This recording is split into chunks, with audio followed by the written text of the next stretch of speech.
이렇게 기쁨으로 주의 전에 나와서 예배한 우리 성도님들에게 예비하신 주의 풍성한 은혜가 부어지기를 소원하고 축원합니다. 하나님의 은혜로 인해서 여러분들의 가정과 일터와 또 자녀들에게도 풍성한 복이 있기를 소원하고 축원합니다. 여러분, 20세기의 최고의 역사학자로 꼽히고 있는 사람이 있습니다. 아놀드 조셉 토인비라고 하는 분인데요. 이분은 역사학자이기도 하고 문명사학자이기도 합니다. 이분이 인생 자기의 그 시간에 모든 시간에 걸쳐 역작을 써냈는데 그게 바로 역사의 연구라고 하는 책입니다. 이 책은 뭐 지식인들에게 필독서다 이렇게도 얘기되어지고 또 대학교 들어가면 대학생들에게 필독 도서로 그렇게 선정되어져 있기도 하죠. 근데 이 역사의 연구라고 하는 책을 살펴보면 이분이 역사학자로서 지금까지 이 땅에서의 모든 나라와 민족과 심지어는 문명까지 다 연구를 해서 흥망성쇠, 나라가 세워지고 나라가 망하는 모든 것들을 쭉 연구를 한 후에 내린 결론이 한 가지가 있는데, 모든 나라와 민족과 그리고 문명의 역사 속에서 어떤 나라와 민족과 문명은 흥하고 그리고 계속 지속되어지는 반면에 또 어떤 나라, 어떤 민족, 심지어는 그 화려한 문명조차도 역사 속에서 사라지는, 언제 있었는지 모르는 그러한 모습들이 있는 것을 발견하게 되어지는데, 왜 이런 차이점이 있는가? 한마디로 내린 결론이 뭐냐면 바로 도전과 응전이다 이렇게 표현을 했어요. 그러니까 나라나 민족이나 심지어는 문명까지도 많은 여러 가지 상황이 벌어질 때 하고 또 그 나라나 민족이나 문명이 많은 저항을 받게 되어지는데 그 저항에 대해서 응전했던, 제대로 응전했던 그런 문명이나 나라나 민족은 살더라는 거예요.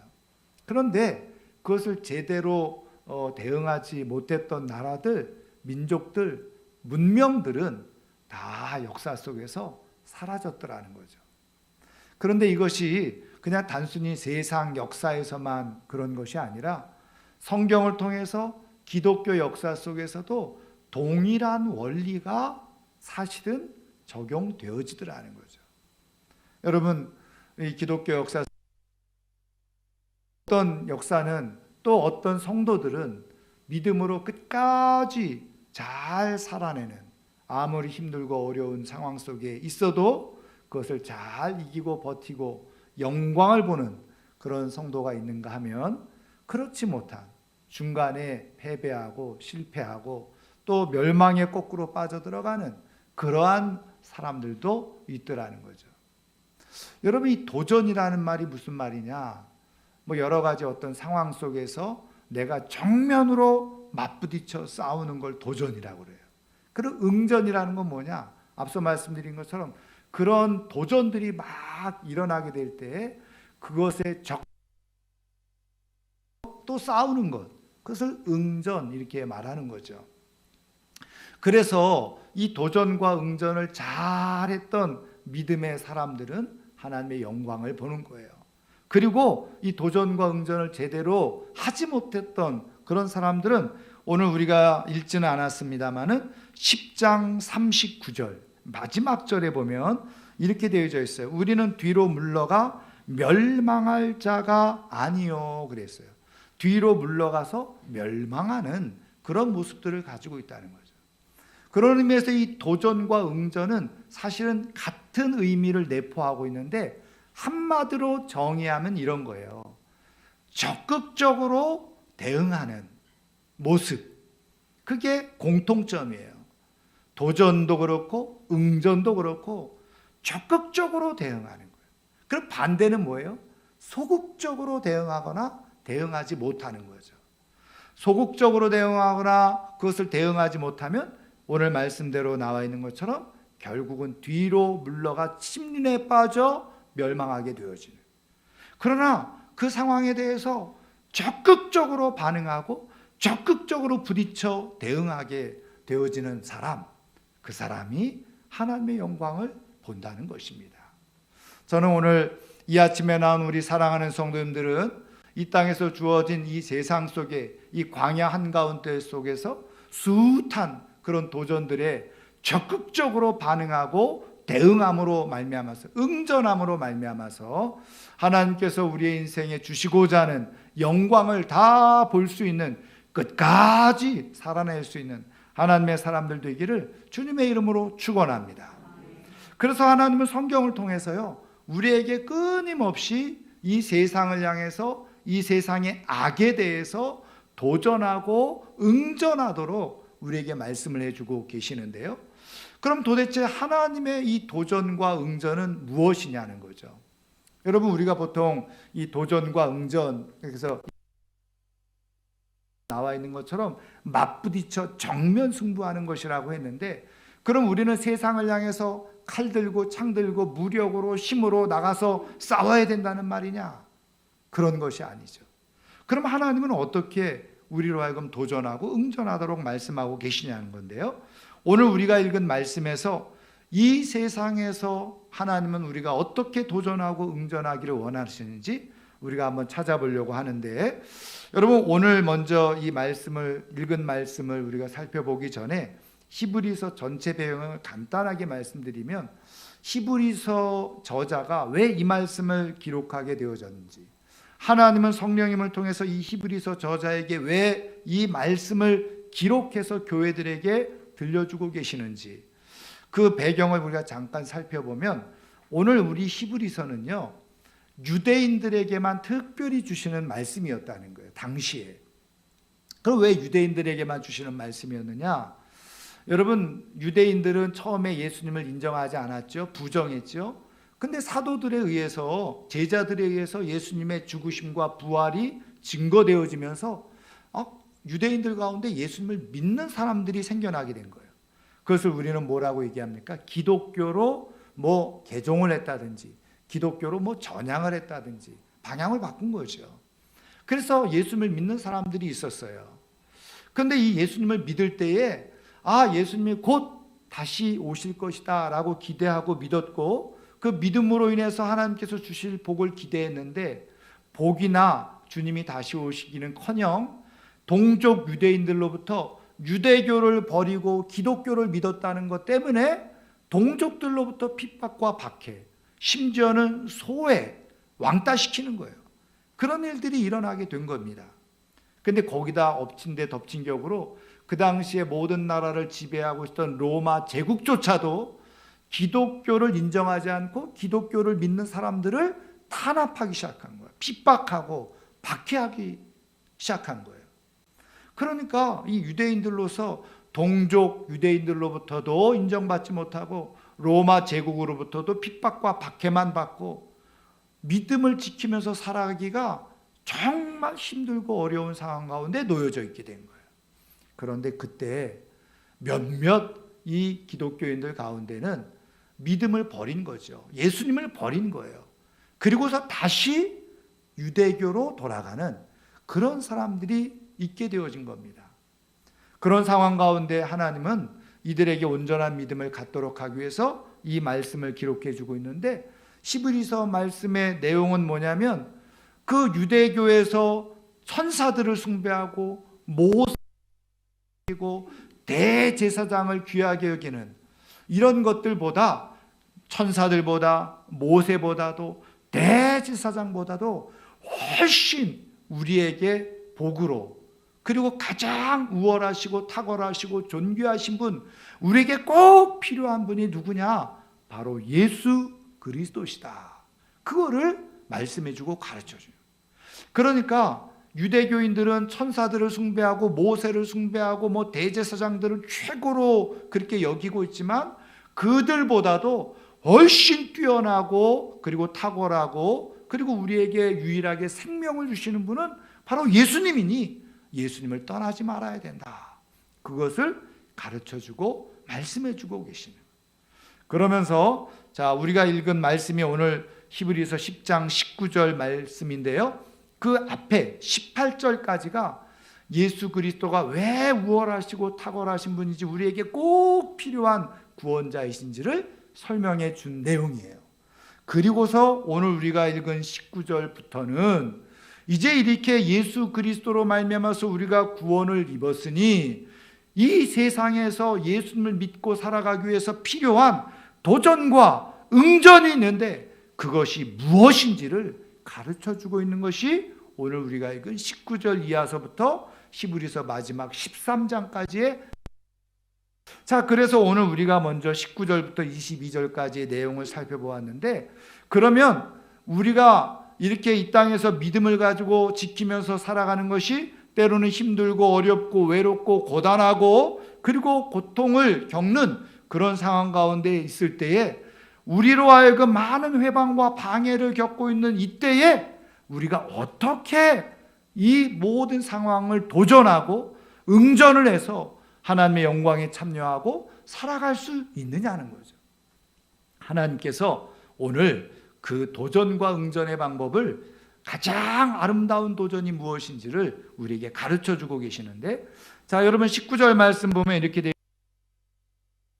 있습니다. 그러므로는 앞에 우리가 예수 그리스도로만 우리가 구원을 받았으니, 그 얘기죠.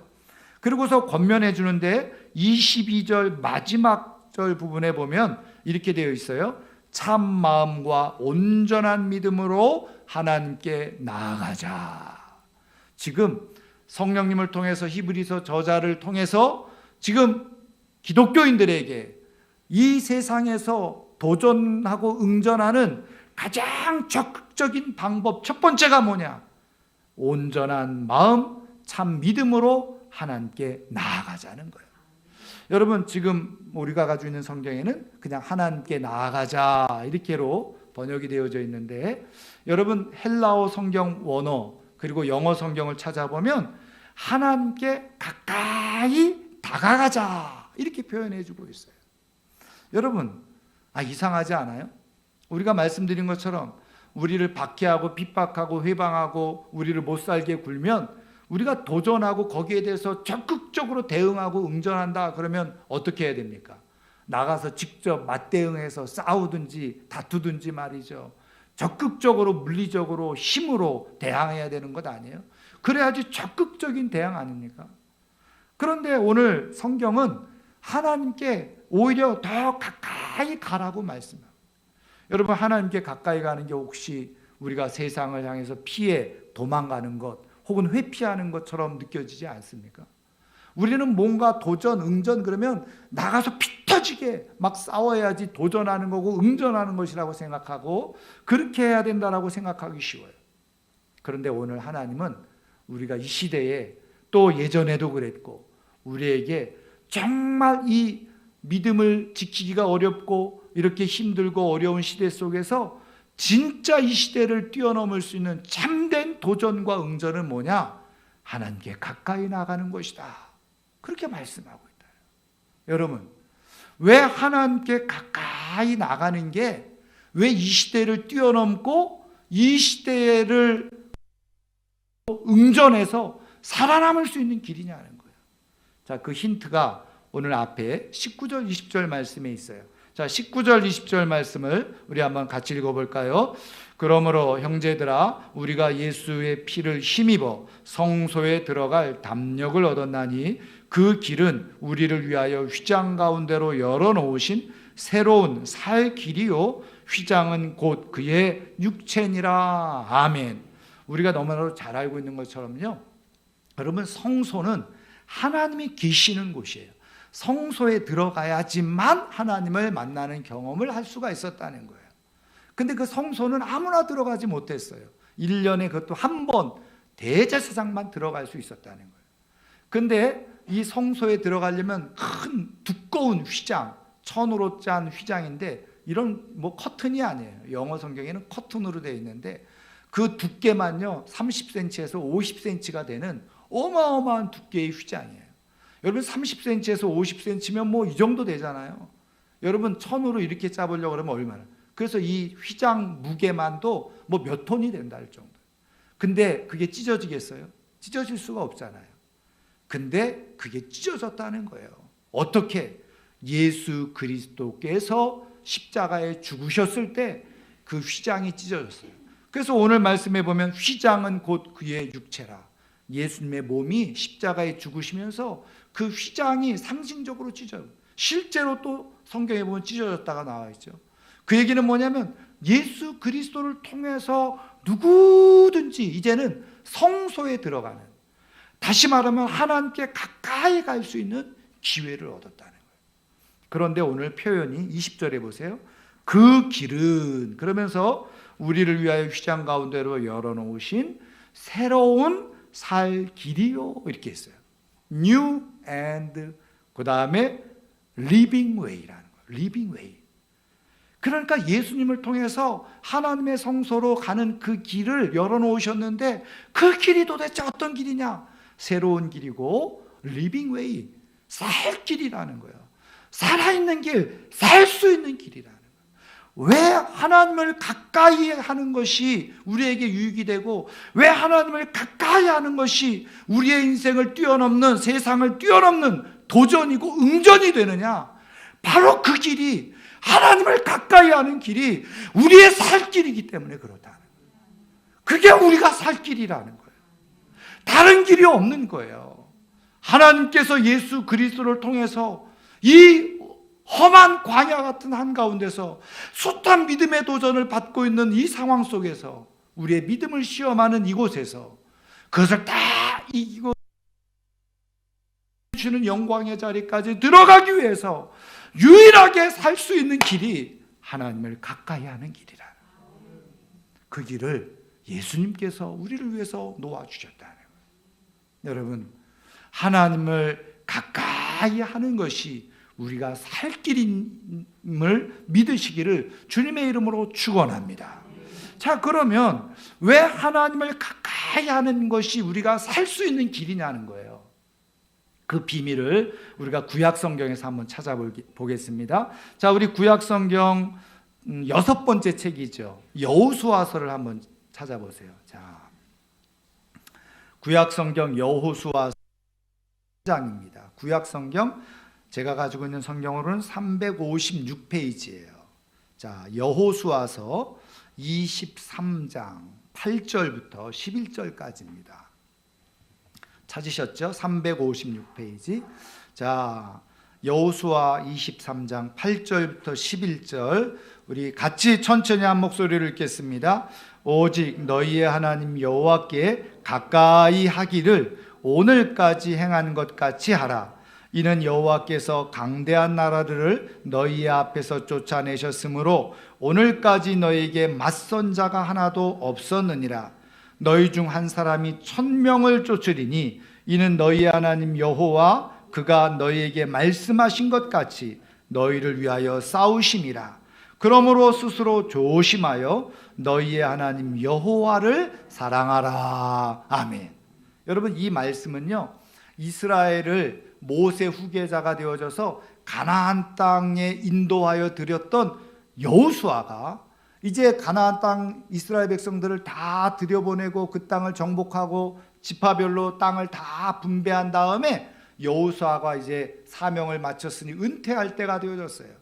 은퇴하면서 마지막 다시 한번 이스라엘 백성들에게 당부하면서 선포했던 말씀인데, 이 말씀 속에서 뭐라고 그래요? 오직 너희께 가까이 하기를 오늘까지 행한 것 같이 하라. 그 얘기 뭐예요? 지금 오늘까지 너희들이 하나님을 가까이 했는데 그렇게 가까이 했던 것처럼 이제 앞으로도 계속해서 하나님을 가까이 하라. 그런 말씀이에요. 그러면 왜 그렇게 가까이 해야 되느냐? 말씀한 것처럼 9절에 보니까요, 그렇게 하나님을 가까이 했더니 어떻게 해요? 하나님이 이스라엘로 강대한 나라가 되게 해주셨다는 거예요. 그리고 맞선 자가 없을 정도로 하나님께서 인도해 주셨다는 거죠. 한 사람이 1000명을 내쫓는 역사가 일어나게 되어졌는데 왜 그러느냐? 하나님께서 친히 너희들을 위하여. 자, 하나님을 가까이 했더니 하나님이 강한 나라가 되게 해주시고, 하나님이 가까이 했더니 맞서는 자가 없게 해주시고, 하나님을 가까이 했더니 어떻게 해요? 하나님께서 친히 먼저 싸워주셔서 한 사람이 1000명을 감당할 수 있는 놀라운 능력의 역사들이 나타나게 되어졌다는 거예요. 여러분, 하나님을 가까이 하게 될 때 하나님이 돌보아 주시고 싸워주시는 은혜가 있는 줄 믿으시기를 주님의 이름으로 축원합니다. 그러니까 진짜 이 세상을 향해서 도전하고 응전하는 것은 하나님을 가까이 하는 거예요. 그건 회피하거나 피하는 거나 도망하는 것이 아니라 하나님을 가까이 할수록 하나님이 싸워주시고, 하나님을 가까이 하는 자에게 하나님은 능력을 주시고, 하나님을 가까이 하는 자에게 하나님께서 세상을 이길 지혜를 주시기 때문에, 그래서 성경은 말씀하고 있는 거예요. 하나님을 가까이 하는 것이 살 길이다. 왜? 나보다 훨씬 위대하고 능력이 많으시고 지혜로우신 하나님이 싸워주시니. 여러분, 하나님을 가까이 하는 것이 능력임을 믿으시기를 주님의 이름으로 축원합니다. 하나님을 가까이 하는 것이 세상을 다 이기고 승리하는 비결임을 믿으시기를 주님의 이름으로 축원합니다. 그래서 이 하나님을 가까이 함으로 인해서 얻는 유익을 경험했던 모든 믿음의 사람들은 어떻게 했던 거예요? 막 방해가 오고 회방이 오고 힘들고 핍박이 오고 고단하고 그리고 힘들 때마다 어떻게 했느냐? 바로 하나님을 가까이 한 거예요. 하나님을 찾은 거예요. 여러분, 그렇게 살았던 대표적인 사람이 누구였는지 아세요? 구약 성경에 다윗이라는 인물이에요. 자, 그래서 다윗이 어떻게 했는지 한 번 더 찾아보겠습니다. 자, 우리가 성경을 가운데 쭉 피면 시편이 나오는데 시편 16편 한번 보세요.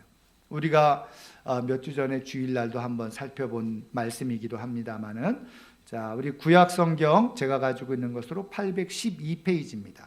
시편 16편 8절부터 11절 말씀, 우리 다 같이 한 번 더 읽겠습니다. 내가 여호와를 항상 내 앞에 모심이요 그가 나의 오른쪽에 계심으로 내가 흔들리지 아니하리로다. 이러므로 나의 마음이 기쁘고 나의 영도 즐거워하며 내 육체도 안전히 살리니 이는 주께서 내 영혼을 수월해 버리지 아니하시며 주의 거룩한 자를 멸망시키지 않으실 것임이니이다. 주께서 생명의 길을 내게 보이시리니 주의 앞에는 충만한 기쁨이 있고 주의 오른쪽에는 영원한 즐거움이 있나이다. 아멘. 아멘. 보세요. 다윗이 내가 여호와를 항상 내 앞에 모심이요 그랬죠. 그 얘기는 뭐예요? 내가 항상 하나님을 가까이 하려고 했다는 거예요. 가까이 했다는 거예요. 그랬더니 어떻게 해요? 하나님이 나와 함께 계시는데, 그래서 세상이 아무리 나를 흔들어 놓으려고 해도 나는 흔들리지 않습니다. 왜냐하면 내 마음은 기쁨이 있고 영혼은 즐거움이 있고 무엇보다도 내 육체도 안전히 거할 수 있기 때문입니다. 그러면서 주님께서 생명의 길을 내게 보여주셨는데 그 주님 앞에는 충만한 기쁨이 있다는 것을 경험하게 되어져요. 다시 말하면 주님을 가까이 했더니 마음에 기쁨이 넘쳐나기 시작해요. 아무리 힘들고 어렵고 외롭고 고단한 인생 막 내게 있나 그렇게 생각되어지는 상황 속에서 내가 오히려 주님을 가까이 했더니 오히려 내 마음에는 기쁨이 있다는 거예요. 평안이 있다는 거예요. 안식이 있다는 거예요. 여러분, 주님을 가까이 하는 사람들에게 주님이 주시는 기쁨이 있고 평안이 있고 안식이 있고 위로가 있는 줄 믿으시기를 주님의 이름으로 축원합니다. 그러니까 주님을 가까이 하는 것이 결국은 내가 사는 길이에요.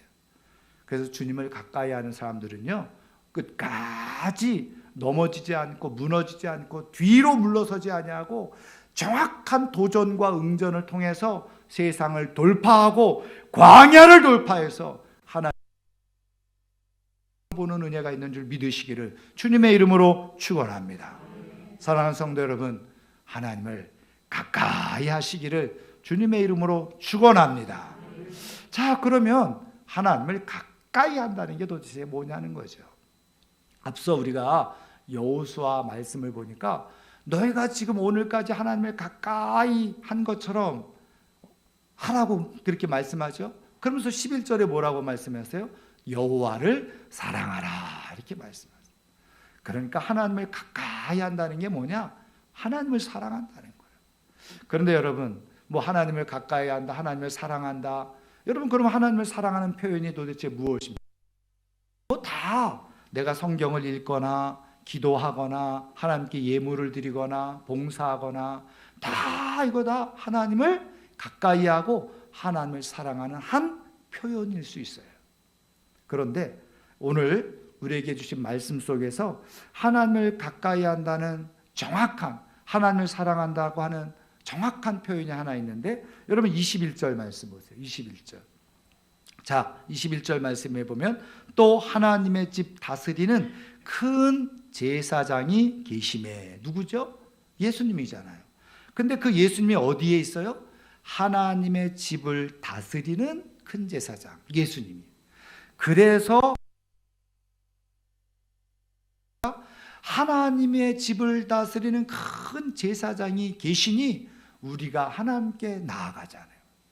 여기서 중요한 것은 하나님의 집을 다스리는 큰 제사장 주님이 하나님의 집에 계시니 우리가 하나님 앞에 나아가죠. 여러분, 이거는 한마디로 말하면 우리 주님을 향한 예배, 주님을 향한 경배라고 말할 수 있어요. 여러분, 우리가 구약성경 말라기서, 마지막 책이죠. 말라기서를 보면요, 이렇게 말씀하세요. 하나님께서 이스라엘 백성들을 향해서 야, 너희들이 나를 사랑한다고 하는데 너희들은 나를 사랑하지 않아, 이렇게 말해요. 그러니까 또 이스라엘 백성들이 우리가 언제 하나님을 사랑하지 않았습니까? 그랬을 때 하나님께서 이렇게 말씀하세요. 너희들이 나에게 가지고 오는 번제를 번패스럽게 여기지 않았느냐. 번패스럽다는 게 뭐예요? 번거롭고 불편하다는 거예요. 그 무슨 말이냐면요, 여러분, 성전은 예루살렘에 있었잖아요. 근데 뭐 예루살렘 그 중심에 있었는데, 여러분, 그 이스라엘 사람들이 거기 예루살렘에만 사는 건 아니잖아요. 여러 지역 도시에 흩어져 살았잖아요. 근데 1년에 3차례 하나님 앞에 제사를 드리러 갈 때는 집에서 양이나 작은 가난한 사람들은 뭐 비둘기나 또 돈이 좀 있는 사람들은 뭐 염소나 소나 이런 걸 몰고 가서 제물로 드렸어야 되거든요. 근데 여러분, 그 예루살렘 성전 가까이서 사는 사람들은 뭐 금방 뭐 가니까 얼마나 쉬워요. 아무 문제 될 수 없어요. 근데 예루살렘에서 멀리 떨어져 있는 사람들은 어떻게 했을까요? 그 먼 길을 양 몰고 가고 소 몰고 가고 염소 몰고 가려고 하니까 얼마나 불편했겠습니까? 그래서 생각해낸 게 뭔지 아세요? 그냥 돈을 가지고 가는 거예요. 그런데 성전 앞에 딱 가면 성전 앞에 양 파는 사람들, 염소 파는 사람들, 소 파는 사람들, 비둘기 파는 사람들이 있었던 거예요. 재물을 파는 사람. 돈 가져가서 거기서 재물 사가지고 그냥 드리면 되는 거예요. 얼마나 편한지 뭐예요. 얼마나 편해요. 그렇잖아요. 불편한 거 하나도 없어요. 근데 문제가 있어요. 어떤 문제? 거기서 파는 양이나 염소나 소 이런 것들이 온전한 것이었으면 괜찮아요. 그것도 좀 문제가 있지만, 근데 여러분, 집에서 하나님 앞에 드릴 제물은 성경에 보면 흠없고 온전한 것을 가지고 가야 되거든요. 근데 거기서 장사치들이 파는 염소, 양, 소는 다 저는 것, 부러진 것, 상한 것, 이런 것들을 팔고 있는 거예요. 근데 생각을 해보세요. 그거를 안 사자니 번지 수 없이 그냥 사는 거예요. 하나님께서 뭐라고 말씀하셨어요? 너희들이 나한테 저는 것, 상한 것, 부패한 것, 못 쓸 것을 나한테 드리고 있구나. 책망을 받는 거예요. 왜 그러냐? 그것이 바로 사랑하는 마음이 없기 때문에 그렇다는 거예요. 사랑하는 마음이 없으니 번거롭고 불편하니까 쉽게 하려고 하는 거예요. 제가 2단계 지금 발동이 되면서 목요일 날 고시가 됐잖아요. 그럼 얼마든지 제가 목요일 날 이 문자를 보내서 우리가 예배 어떻게 드릴 건지 전할 수도 있었어요. 기도했어요. 어떻게 해야 되나. 그리고 토요일 날 문자를 보냈어요. 그렇게 한 이유가 뭔지 아세요? 제가 기도하고 고민하는데 제가 지난번처럼 또 온라인으로 예배 드려야 되나 고민이 막 되면서 하나님 어떻게 해야 할까요? 제 마음으로. 근데 이거는 철저하게 개인적이고 주관적인 제가 경험이고 생각일 수도 있지만 그냥 제 마음속에 적게 오든 몇 명이 모이든 함께 현장에서 모여서 예배 드리는 것, 그거 진짜 하나님께서 기뻐하신다. 그런 마음이 들었어요. 저는 온라인으로 예배 드리는 게 이게 아니에요. 온라인으로 얼마든지 예배 드릴 수 있어요. 근데요, 저는 제가 기도하면서 깨닫는 건 뭐냐면 온라인으로 예배 드리니까 이구동성으로 하는 말들이 뭔지 아세요? 편하고 좋던데. 편하고 좋던데. 그러면 영적 만족도가 얼마 정도 될까? 온라인으로 예배 드렸던 분들, 영적 만족도, 영적 만족도는 현저히 떨어지는 거예요. 그래도 그게 편하고 좋으니까 그냥 그렇게 하려고 하는 거예요.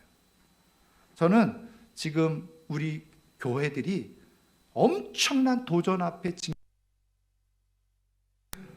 하나님은 혼자서 예배드려도 받으세요. 저는 온라인으로 예배드려도 하나님께서 받으실 예배는 받으신다고 믿는 사람입니다. 그런데 아세요? 충분히 나와서 예배 드릴 수도 있는데 온라인으로 드리는 게 편하고 쉬워서 드리는 거는 하나님이 기뻐 받으시지 않아요. 왜? 거기에는 사랑의 마음이 없기 때문에 그래요. 사랑에는 수고가 따라요. 사랑에는 희생이 따르고 사랑에는 헌신이 따르는 거예요. 여러분, 온라인으로 예배 드리면 집에서 대충 씻고 대충 옷 입고, 어떤 사람들은 옷도 안 입고 그냥 잠옷바람으로 그냥 드리는 사람도 있다고 합니다만은 하는 게 쉽고 편하겠어요? 교회 일부러, 또는 어떤 분들은 30-40분 먼 거리를 오면서 깨끗이 씻어야 되죠. 옷도 단정하게 입어야 되죠. 잘 갖춰야 되죠. 또 자녀들이 좀 어리면 얼마나 그 분주하게 다 준비를 해야 돼요. 그게 다 번거로운 일인 거예요. 근데 집에서 떡하니 화면으로 온라인으로 예배드리면 얼마나 쉽고 편하고 아무 문제 없잖아요. 그런데 하나님은 너희들이 그것이 번패스럽게 느껴지느냐? 교회에서 사랑하는 내 자녀들이 함께 모여서 예배드리는 것을 너희들이 번패스럽게 느끼고 편하고 쉬우니 그렇게 하려고 하느냐? 하나님에 대한 사랑의 마음이 사라져버리는 거예요. 없는 거예요. 여러분, 사랑은 편하고 쉬운 길을 택하지 않아요. 사랑은 기꺼이 헌신과 희생과 수고를 마다하지 않아요. 진짜 사랑이 있으면. 어떤 경우는 번거롭게 느껴질 수 있어요. 수고스럽게 느껴질 수도 있고, 꼭 온라인으로 얼마든지 드릴 수 있는데 꼭 이렇게 가서 드려야 되나? 그런 생각이 없지 않아 있을 수도 있어요. 그런데 아세요? 그 모든 것을 다 내려놓고 내가 하나님이 원하시는 대로 믿음의 사람들이, 사랑하는 하나님의 자녀들이 함께 모여 같이 얼굴을 마주 보면서 하나님을 예배하는 것, 하나님 그것을 기뻐하신대. 그러면 내가 하나님을 사랑하는데 하나님이 그것을 기뻐하시니 내가 좀 번거롭고 불편해도 그래, 내가 현장에 가서 예배를 드리지. 불편해도 힘들어도 그게 사랑인 거예요. 그게 진짜 사랑인 거죠. 하나님을 가까이 하는 사람은요, 번거롭다고 불편하다고 그거를 부정하지 않아요. 오히려 번거롭고 불편해도 하나님이 이것을 기뻐하시니 나는 이 번거로움과 불편함을 넘어서서, 그게 하나님을 가까이 하는 모습이라는 거예요. 하나님을 가까이 하는 태도라는 거예요. 그런데 아세요? 그렇게 불편함을 감수하고, 그리고 그 힘든 것을, 수고를 감수하고 하나님 앞에 어떻게 해서든지 모여서 예배 드리려고 할 때 하나님을 기뻐 받으시고 하나님 영광 받으시고 하나님 능력으로 임하시고 하나님께서 역사하시는 은혜가 있는 줄 믿으시기를 주님의 이름으로 축원합니다. 그래서 믿음의 사람들은 먼 길을 힘들고 수고스럽고 어렵지만 기꺼이 믿음의 사람들과 함께 하기 위해서 예배드리는 걸 하나님이 기뻐하신 줄 알아서 거기에 기쁘게 참여하는 거예요. 하나님을 사랑하는 사람은 하나님을 가까이 하는, 하나님을 가까이 하는 사람이 하나님을 사랑하는 사람. 저는 오늘 이 코로나 때문에 불가피하게 이렇게 흩어져서 예배드릴 수 없는 그런 상황 속에 있지만, 그러나 한 공간 안에서 함께 얼굴을 끝나고 마주 보면서 정말 하나님 앞에 이렇게 교제하고 예배드릴 수 있는 것에 대해서 정말 기뻐하고 감사하면서 하나님을 가까이 하는 사람들 되어져서 이 어려운 시기를 멋지게 도전하고 응전해서 돌파하는 가운데 하나님의 영광을 볼 수 있는 하나님의 사람들 되기를 주의 이름으로 축원합니다. 축원합니다. 말씀을 마치려고 하는데요, 나태주라고 하는 시인이 있는데 이 시인이 쓴 시 중에 풀꽃이라고 하는 시가 있습니다. 말 그대로 이렇게 화려한 꽃이 아니라 풀꽃, 그냥 지나가면서 널려져 있는 풀꽃. 그런데 이렇게 썼어요. 자세히 보아야 예쁘다, 오래 보아야 사랑스럽다, 너도 그렇다. 연애하는 사람들은 꼭 써먹어야 돼요. 그냥 스쳐 지나가면 관심이 없어요. 아름다운지 멋진지 몰라요. 그런데 이 시인의 고백이 보니까 예쁘더라는 거예요. 오래 보니까 사랑스러운 마음이 막 생기더라는 거예요. 저는 이 시를 이렇게 보면서 이것이 하나님께서 우리에게 주시는 마음이고 정말 하나님을 사랑하는 사람들이 가져야 할 태도가 이것이 아닌가, 이런 생각이 들었어요. 여러분, 하나님에 대해서 스쳐 지나가면 하나님을 몰라요. 하나님이 귀한 것도 모르고 하나님의 은혜와 능력도 깨닫지 못합니다. 근데 아세요? 자세히 보면, 다시 말하면 하나님을 가까이 해서 하나님 앞에 머물러 있다 보면 하나님이 얼마나 능력이 있는 분이신지, 하나님이 얼마나 지혜로운 분인지를 발견하기 시작하죠. 그리고 그 하나님 앞에서 오랫동안 머물러 있어 보세요. 하나님이 나를 어떻게 사랑하고 계시는지를 깊이 경험하고 깨닫게 되어져요. 저는 이 코로나로 인해서 모든 것들이 점점 흩어져야 되고 있는 이 시대에 오히려 이 시대의 흐름을 넘어서서 도전하고 응전해서 하나님의 말씀대로 하나님께 가까이 열심히 나오는 가운데 정말 하나님을 통해서 그 아름다움과 그리고 그 사랑스러움을 충분히 경험하고 세상을 이기며 살아가는 하나님의 사람들 꼭 되기를 주의 이름으로 축원합니다. 축원합니다. 오늘 말씀을 생각하면서 우리 함께 같이 찬양하기를 원합니다. 하나님의 사랑을 사모하는 자. 그래서 하나님은 우리에게 귀를 기울이고 계시고 빛을 비춰주고 계시는데, 우리가 필요한 것은 주님만 바라보는 것이에요. 주만 바라보라. 오늘 말씀하고 있어요. 하나님의 사랑을 사모하는 자.